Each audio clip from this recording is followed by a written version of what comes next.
अस्सलाम वालेकुम नाज़रीन, मैं हूं आपका होस्ट शहजाद हसन, प्रोग्राम मेरा कराची के साथ।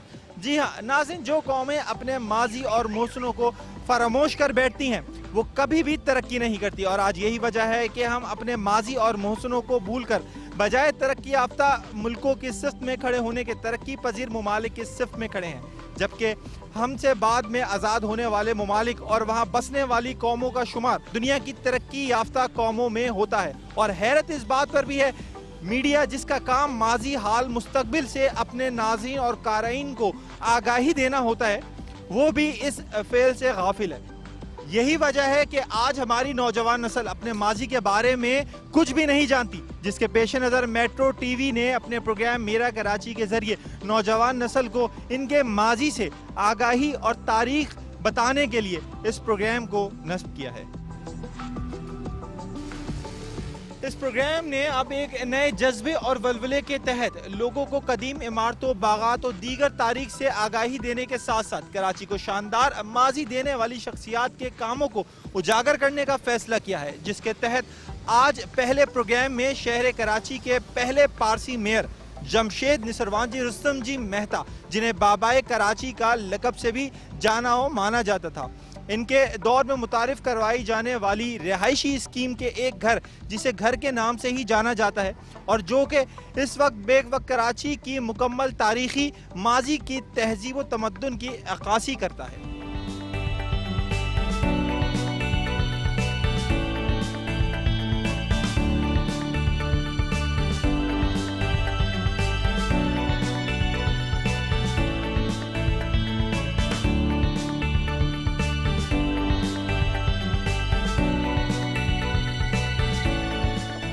नाज़रीन, इस वक्त हम जिस जगह पर खड़े हैं इसे गुरु मंदिर और आमिल रोड के नाम से भी जाना व माना जाता है, और जो घर मेरे अक में मौजूद है इसे मारूफ पारसी शख्सियत जमशेद निसरवान जी रुस्तम जी मेहता ने बनवाया, जो 1922 से 1933 तक मुसलसल 11 साल तक कराची म्यूनसिपलिटी के सदर मुंतखब हो रहे और कराची के पहले मेयर भी मुंतखब हुए। इन्होंने शहर में पानी की फरहमी, नक्कासी आब के अलावा सदर गुरु मंदिर के दरमियान बंदर रोड एक्सटेंशन के नाम से एक रिहायशी स्कीम मुतारिफ कराई, और ये घर भी इसी स्कीम का हिस्सा है।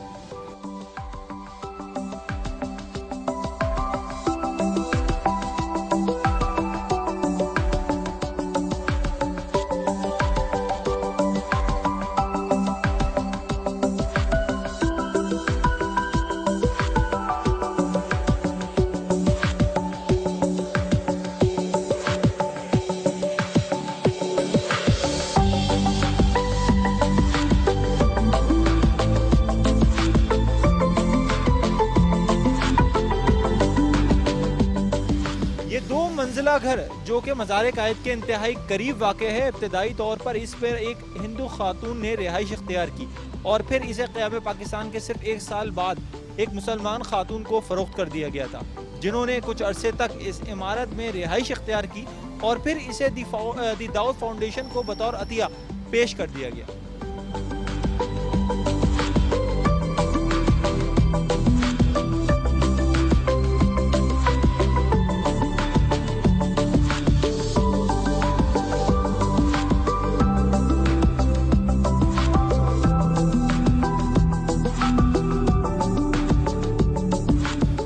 नाज़रीन, क्योंकि ये घर उस वक्त के ईमानदार मेयर जिन्होंने कराची में बेशुमार तरक्याती काम किए और बेशतर स्कूलों और अस्पतालों की माली आनत इनसे चलती थी, लिहाजा इन्होंने इस रिहायशी स्कीम के तहत अपनी निगरानी में तमाम स्कूल तामीर कराए। यहाँ तक कि इन्होंने गरीब तबके के लिए जमशेद क्वार्टर्स भी तामीर करवाए, जो कि आज भी इसी आन बान शान के साथ मौजूद हैं। और अब जहाँ तक इस इमारत की बात है तो इसका शुमार भी शहर की दीदा ज़ेब इमारतों में किया जाता है।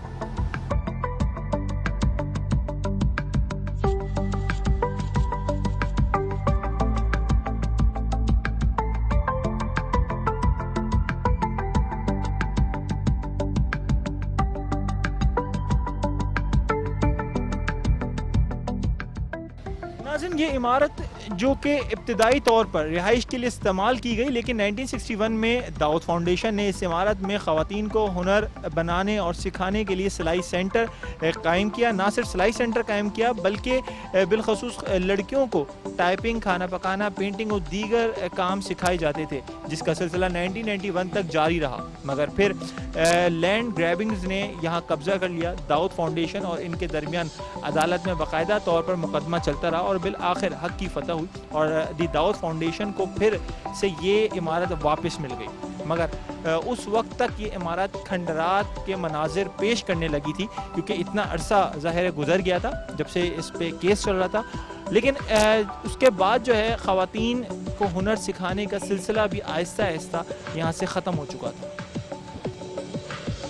नाज़रीन, इस इमारत में लैंड ग्रैबर्स का कब्जा ख़त्म हो जाने के बाद एक बार फिर नए सिरे से इस इमारत को इसकी पुरानी हालत में लाने के लिए 2016 में इसकी तज़मीन व आराइश शुरू की और इसे शहर कराची के लोगों को इनके शानदार माजी का अहवाल सुनाने के लिए इस इमारत के अंदर दी दाऊद फाउंडेशन घर के नाम से इस इमारत को वक्फ कर दिया गया, जहां रोज़ाना सैकड़ों की तादाद में माजी और तारीख से दिलचस्पी रखने वाले लोग आते, जहां वो कदीम नवादरात, तस्वीर, फर्नीचर और दीगर रखी गई अशिया जो कि माजी में इस इमारत का हिस्सा हुआ करती थी, उनका मुताला करते हुए शहर के माजी से वाकफियत हासिल करते थे।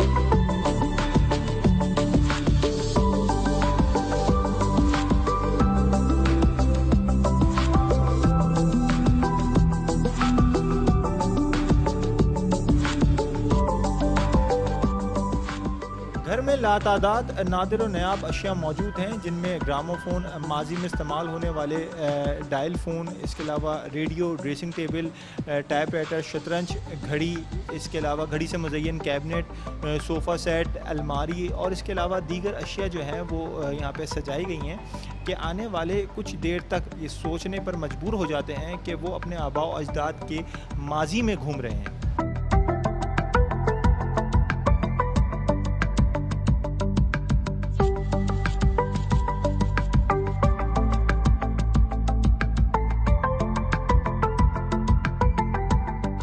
जबकि इमारत की छत पर बनाए जाने वाले कैफ़े जो कि ओपन एयर है, इससे शहर भर के नज़ारे के साथ साथ बाबाए कौम कायद आज़म मोहम्मद अली जिन्ना के मज़ार का नज़ारा इंतहाई करीब से होता है। इसके पेश नज़र लोगों की एक बड़ी तादाद रोज़ाना अपने बुज़ुर्गों की शानदार माजी का अहवाल जानने और शहर के नज़ारे के लिए यहाँ का रुख करती है। नाज़रीन, ये थी थोड़ी सी हिस्ट्री जो हमने आपको बताई कि इस घर की आखिर कहानी क्या है, और अंदर से चल के और जो चीज़ें यहाँ पे मौजूद है, नवादात मौजूद है, वो सब आपको दिखाऊंगा, लेकिन उसके लिए थोड़ा सा वेट करना पड़ेगा। प्रोग्राम में वक्त हुआ है ब्रेक का, हमारे साथ रहेगा। Stay tuned, we will be right back after the short break. Welcome back नाज़रीन, ब्रेक से वापस आ गए। जैसे मैंने आपसे कहा था कि ब्रेक से वापस आके मैं आपको दिखाऊंगा इस 2 मंजिला इमारत के अंदर क्या क्या चीज़ें मौजूद हैं, उनकी क्या हिस्ट्री है। और सबसे पहले मैं आपको बताऊं कि ये इमारत जो है तकरीबन 80 से 90 साल पुरानी है, और इसका अगर आप आर्किटेक्ट देखेंगे, इसका स्ट्रक्चर देखेंगे तो वो भी पुराने तर्ज पे बनाया गया। उसकी ख़ास वजह ये थी कि बाहर से आने वाले जो भी लोग हैं, स्पेशली यूथ, नई नस्ल जो है, उनको यहाँ आगे लगे कि पुराना कराची और पुराने कराची के जो घर थे वो कैसे बनाए जाते थे। सबसे पहले इस जगह को घर के नाम से, जैसे मैंने आपको बताया है कि ये जगह घर के नाम से मुख्तस की गई है, इसका नाम घर है जगह का। और ये इसकी हिस्ट्री यहाँ पे TDF घर, दी दाऊद फाउंडेशन घर के नाम की ये पूरी तख्ती लगी हुई है, क्योंकि यहाँ पे दी दाऊद फाउंडेशन है और यहाँ पे हर एज ग्रुप के लोग जो हैं वो यहाँ पर आते हैं।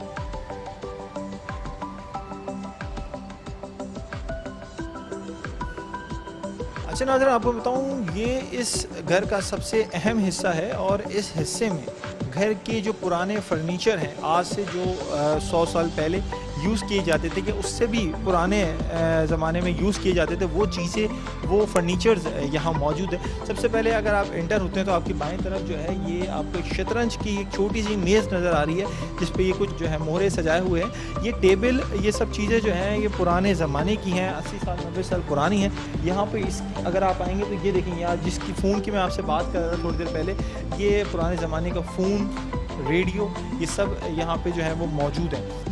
अच्छा, ये रेडियो और टेलीफोन के साथ ही एक अलमारी यहाँ मौजूद है और इसके काफ़ी इसको साफ़ सुथरा करके यहाँ पे रखा गया है। तमाम फर्नीचर को यहाँ पे साफ़ सुथरा करके एक डिस्प्ले के तौर पर जो है रखा गया है। वैसे मैं आपको बताता चलूँ कि जितना भी फर्नीचर है, जितनी भी चीज़ें यूज़ होती थी, ये 19वीं सदी में यूज़ होती थी। 1880 समथिंग में ये यूज़ होती थी चीज़ें, और वो सारी चीज़ें यहाँ पे डिस्प्ले की गई। ये देखें, शतरंज की जो एक और मेज़ यहाँ पे सजाई है। इसी के साथ साथ यहाँ पे जमशेद नसीर वांझा मेहता, ये इनकी पूरी हिस्ट्री और इन्होंने क्या क्या काम किया वो सारा यहाँ पे मौजूद है। ये कराची मेयर जो है वो 10 साल रहे, उसके बारे में पूरी ये सारी डिटेल है, इन्होंने क्या क्या काम किया।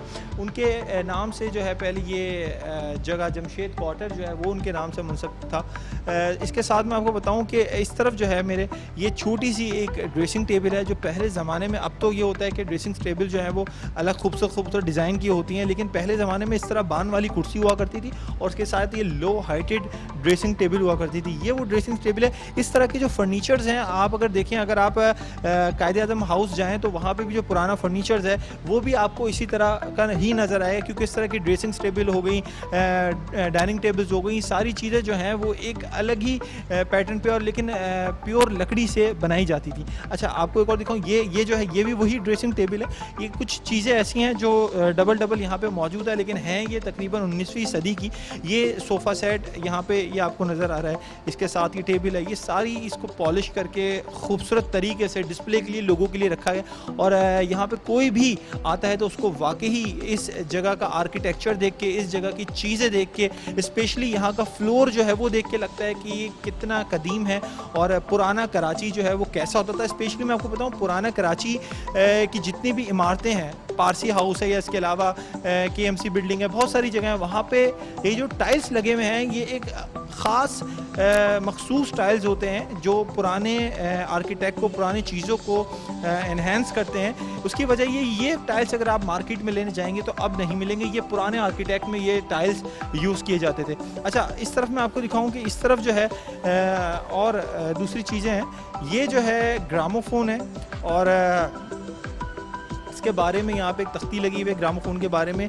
यहाँ एक ये डिस्क होती थी, ये डिस्क में जो भी सॉन्ग वगैरह होता था वो यहाँ पे लगता था। ये इसकी चाबी है, ये इसकी चाबी को यहाँ से घुमाया जाता था, उसके 1-2 मिनट बाद जो है ये वर्क करता था। यहाँ से आवाज़ जो है निकलती थी, बड़ी खूबसूरत आवाज़ निकलती थी, जो पहले के लोग जो हैं बड़े शौकीन हुआ करते थे इस चीज़ के। अब तो इसका ज़माना ही, अब तो आईपैड आ गया है, हेडफोन्स आ गए हैं और इन चीज़ों को तो समझने लोग भूल गए हैं। लेकिन ये सारी चीज़ें इसीलिए यहाँ पे रखी हैं ताकि हमारी नई जनरेशन को पता चले कि पहले का कराची कैसा होता था, कराची में क्या क्या चीज़ें होती थी। इसी के साथ मैं आपको बताऊँ कि ये देखिए, ये जो सामने आपको वॉच नज़र आ रही है मेरे, ये कबर्ड और इसके साथ वॉच। पहले जो है घड़ियाँ जो हैं दीवारों पे इस तरह नहीं टंगी होती थी, पहले की घड़ियाँ इस तरह इस शेप में बनी होती थी और इसी तरह डिवाइडर्स होते थे, या इस तरह के जो क्रेडेंजा, आज हम इसे क्रेडेंजा कहते हैं, इसके ऊपर ये चीज़ें रखी जाती थी, डिस्प्ले की जाती थी। और ये उसी ज़माने का आर्किटेक्ट है। इसी के साथ मैं आपको बताऊँ, ये टाइपराइटर देखें, ये आप देखें, ये टाइपराइटर जो है, टाइपराइटर तो खैर काफ़ी अर्से तक बाद तक यूज़ होते रहे जब तक कंप्यूटर नहीं आया, लेकिन ये टाइपराइटर भी पुराना ही है, उसी दौर का है। और अब तो खैर लोगों को टाइपराइटर भूल ही गए कि टाइपराइटर भी कोई चीज़ होती थी और उस पर काम किस तरह होता था। इसी के साथ यहाँ पे अगर आप देखें, ये जो है एक और फ़ोन यहाँ मौजूद है। जो मैंने आपको फ़ोन दिखाया था वो तो 19वीं सदी का था, ये उससे भी पुराना फ़ोन है। ये पहले ज़माने में जो है वो इस तरह करके बात होती थी, और ये आप देख रहे हैं, ये जो है इससे लाइन ड्रॉप होती थी। और ये जो फ़ोन है ये भी तकरीबन काफ़ी पुराना है। इनकी अगर आप हिस्ट्री पे जाएं या इनको अगर आप मार्केट में ढूंढें तो मुझे नहीं लगता ये शायद आपको मार्केट में ये चीज़ें अवेलेबल होंगी। इस तरह की बहुत सारी चीज़ें खाली इसी घर में नहीं बल्कि कायदे-आज़म हाउस में भी मौजूद हैं, लेकिन अगर आप वहाँ जाके देखेंगे तो वो सारा फर्नीचर जो है वो इसी फर्नीचर से मिलता जुलता होगा, इसी फर्नीचर जैसा होगा, डिज़ाइन थोड़ा बहुत चेंज होगा, क्योंकि पुराने फर्नीचर का जो एक अपना ही अंदाज़ था, एक अपना ही लुक था, क्योंकि वो सारा फर्नीचर बड़ी खूबसूरत और नफासत के साथ बनाया जाता था। अब मैं आपको लेके चलता हूँ ऊपर जाके आपको दिखाता हूँ कि ऊपर जो है लाइब्रेरी जो बनाई गई है और कुछ तस्वीर लगाई गई हैं ऊपर, वो किस चीज़ की अक्कासी करती हैं, वो किस चीज़ की तस्वीरें हैं, वो लाइब्रेरी कैसी बनाई है, तो वो सारी चीज़ें दिखाते हैं, आइए हमारे साथ।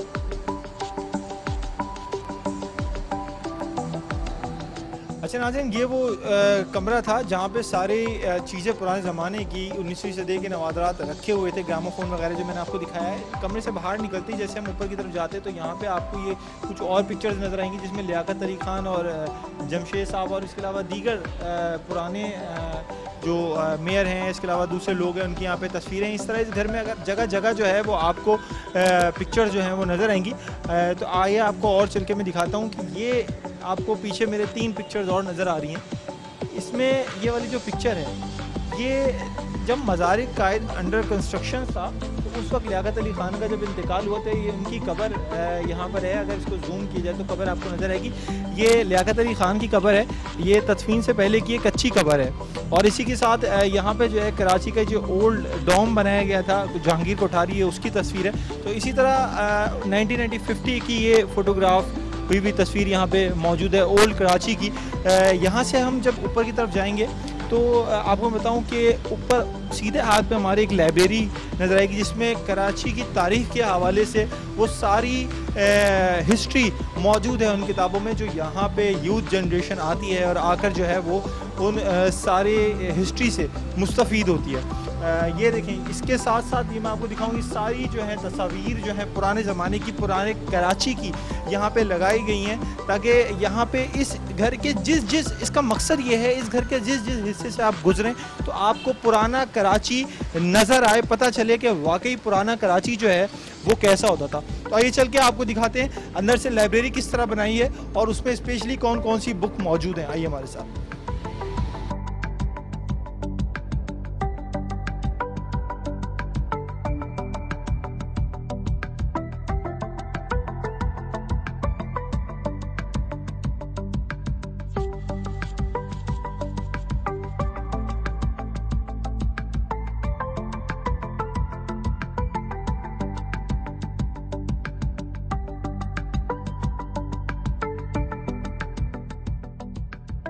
नाज़रीन, गुरु मंदिर पे वाक़ ये घर, जिसको घर के नाम से जाना जाता है, अरसे दराज से लोगों की तवज्जो का मरकज़ बना है। और जो लोग जानते हैं इस जगह के बारे में वो यहाँ पर आके इस जगह को इस्तेमाल करते हैं, और जो लोग नहीं जानते वो आज हमारे प्रोग्राम के ज़रिए जान जाएंगे कि गुरु मंदिर पे ये पुराना घर जो है किस लिए यहाँ पे मौजूद है, यहाँ पे क्या क्या ऐसी चीज़ें हैं जो लोगों की तवज्जो का मरकज़ बनी है। स्पेशली यूथ यहाँ पे आपको ज़्यादा नज़र आएगी। वेल, प्रोग्राम में हम बात करते हैं हमारे प्रोग्राम के रिसर्चर मुख्तार अहमद भाई जी से इस घर के हवाले से। अस्सलाम वालेकुम भाई जी, कैसे हैं आप? अच्छा भाई जी, आज मेरा कराची प्रोग्राम मेट्रो 1 न्यूज़ का जब से दोबारा आगाज़ हुआ है, हम लोग 6 महीने बाद से दोबारा वापस आए हैं, तो उसके बाद आज का हमारा पहला प्रोग्राम है और आज का प्रोग्राम हमने इस घर के ऊपर किया है। तो मुझे बताएं, इस घर को घर जो कहा जाता है, इसके पीछे की क्या कहानी है? वो मुखय्यर पारसी जो थे वो कौन थे और इस घर को बनाने का क्या ऐसा उनका इरादा था? देखिए, बात ये है कि इस सिलसिले में सबसे पहले मैं जो कराची के पहले पारसी मेयर थे जमशेद नसवानी मेहता, ये जो है, ये जो जिस जगह पे आप खड़े हैं ये जमशेद क्वार्टर्स का इलाका है। अच्छा, जमशेद क्वार्टर्स से मुराद क्वार्टर नहीं होते बल्कि एक ज़मीन का खत्ता होता है, और ये खत्ता जो है बाकायदा तिनट्टी तक जाकर मिलता है। और इस साइड पे जो है गुरु मंदिर, खुदादाद कॉलोनी, सब जमशेद क्वार्टर्स के एरिया से। इस इलाके को आमिल कॉलोनी कहा जाता है। आमिल कॉलोनी इसलिए कहा जाता है कि यहाँ पोस्ट लोग आबाद थे। आमिल एक कौम थी, जिस तरह के कराची में तमाम कौमों का एक गुलदस्ता रहा है, तमाम मज़ाहिब का एक गुलदस्ता रहा है, उसी तरह से माजी में भी बाकायदा तौर पर तमाम कौमों, तमाम मज़ाहिब का गुलदस्ता था। और यह आमिल भी उन्हीं मज़ाहिब और उन्हीं कौमों में से एक थे, लेकिन ये पढ़े लिखे लोग थे। इनके यहाँ तालीमी शरह जो थी 85% तालीम याफ्ता होते थे ये लोग। इनकी औरतों का तालीमी म्यार भी तकरीबन 80-85% था। इनमें ज़्यादातर प्रोफेसर, डॉक्टर, इंजीनियर और आला पोस्टों पर होते थे। उनके लिए जब बाकायदा तौर पर एक स्कीम का ऐलान किया गया, जमशेद नसवानी ने यह स्कीम का ऐलान किया, गालिबन 1922 की बात है। और जो है बाकायदा तौर पे इसी तरीके से 2 मंजिला इमारतें बनाई जगह जगह, जिसमें वो लोग आबाद थे। अब जहाँ तक जमशेद क्वार्टर्स की बात है, तो जमशेद क्वार्टर्स के एक तरफ क्वार्टर्स हैं जो जमशेद क्वार्टर, जहांगीर क्वार्टर, जहाँ मुतवसत और गरीब तबके के लोग आबाद थे। जबकि दूसरी तरफ सोल्जर बाजार था, क्योंकि अंग्रेज़ों का दौर था, इसलिए अंग्रेज़ सिपाही वहाँ हुआ करते थे, अंग्रेज़ अफसरान वहाँ रहते थे। लेकिन इस इलाके में पोस्ट लोग रहा करते थे, जिसके लिए जमशेद मेहता जी ने दिन रात काविशें की और बाकायदा तौर पर ये कॉलोनी आमिल कॉलोनी को आबाद किया। और ये एक तवील अरसे तक चलता रहा। फिर कुछ अरसे के लिए जो है ये चीज़ें तो स्क्रीन आउट हो गई हैं, उसके बाद इस पर कब्जा हो गया और कोई पूछने वाला नहीं था। लेकिन दोबारा जब ये पता लगा कि ये जमशेद मेहता साहब की स्कीम है, उसके तहत इस इमारत को दाऊद फाउंडेशन ने महफूज किया। और भाई जी, इसकी हिस्ट्री में कहा जाता है कि इसकी हिस्ट्री बताती है कि यहाँ पे जो है ख़वातीन को सिलाई कढ़ाई और दीगर लड़कियों को दीगर कुकिंग वगैरह इस तरह की चीज़ें, इस तरह के काम जो है वो सिखाए जाते थे। लेकिन जब से अदालत से वापस ये घर इनको मिला दाऊद फाउंडेशन वालों को, उसके बाद से वो चीज़ें बंद हो गई। उसके बाद से वो सिलसिला वापस स्टार्ट क्यों नहीं हुआ? देखिए, एक हिंदू खातून थी जो यहाँ आखिर में रहज पजी थी, फिर उन्होंने हत्या कर दी थी। ये उसके बाद जो है 1961 में यहाँ सिलाई घर के नाम से सिलाई कढ़ाई ख़वातीन को सिखाई जाती, टाइपिंग सिखाई जाती थी। उसके अलावा टाइपिंग के साथ साथ जो है पेंटिंग सिखाया जाता, खाना पकाना सिखाया जाता। ये 1961 से ये सिलसिला 1990 तक जारी रहा। लेकिन 1990 में इस जगह को कब्जा कर लिया लैंड ग्रेबर से और अरसा दराज तक ये खाली पड़ा रहा, जिसकी वजह से इमारत बिल्कुल कबाड़ और खंडात के मनाजिर पेश करने लगे। लेकिन ये दाऊद फाउंडेशन की काविशें कि उसने दोबारा इस जगह को जो है जिंदा कर दिया और इस घर को दोबारा पुराने अंदाज में जो है बिल्कुल रेनोवेट किया है। और यहाँ के टाइल्स जो हैं उसमें आज भी जो है बाकायदा तौर पे मेहता जी के नाम के टाइल्स है और इन टाइल्स के पीछे लिखा है टाइल्स जो लगाए गए वो टाइल्स मौजूदा दौर में दस्तियाब नहीं। बहुत बहुत शुक्रिया मुख्तार भाई, बहुत अच्छा लगा आपसे बात करके। नाज़रीन, ये थे हमारे प्रोग्राम के रिसर्चर मुख्तार अहमद भाई जी, जिनसे हमने बात की इस जगह के हवाले से जिसको घर कहा जाता है और ये गुरु मंदिर पे कितने अरसे से वाक़ है। तो नाज़रीन, इसी तरह हमारी कोशिश ये होती है कि आपको इस प्रोग्राम के ज़रिए कराची की उन जगहों के बारे में स्पेशली आगाह किया जाए। बड़ी बड़ी जगहों के बारे में तो हर कोई जानता है, लेकिन इस तरह की जो जगहें हैं, हेरिटेज चीज़ें हैं कराची की, वो छुपी हुई होती हैं, उसको खोजबीन करके उस जगह को निकाल के और उसकी हिस्ट्री आपको बताना असल हमारा मिशन यही होता है। और जो अगर देखने वाले हैं इस जगह पर आना चाहते हैं तो बिल्कुल आ सकते हैं। इसका आपको पीछे बाबा कौम कायद-ए-आज़म मोहम्मद अली जिन्ना का मज़ार नज़र आ रहा है। इसके बिल्कुल सामने जो है ये पंप के साथ यहाँ पर आपको ये जगह नज़र आएगी। घर के नाम से बाहर बड़ी सी नंबर प्लेट लगी हुई है घर, और उसके नाम से जो है ये 2 मंजिला इमारत जो है वो कायम की गई है और बहुत मशहूर इमारत है। वेल, यहाँ पे आज का प्रोग्राम हमारा ख़त्म होता है और अगले हफ्ते फिर आएंगे, किसी नई जगह को लोकेट करेंगे, कुछ नई हिस्ट्री बताएंगे। फ़िलहाल अपने होस्ट शहजाद हसन और मेरा कराची की पूरी टीम को दें इजाज़त। अपना बहुत ख्याल रखिएगा। फ़ी अमान।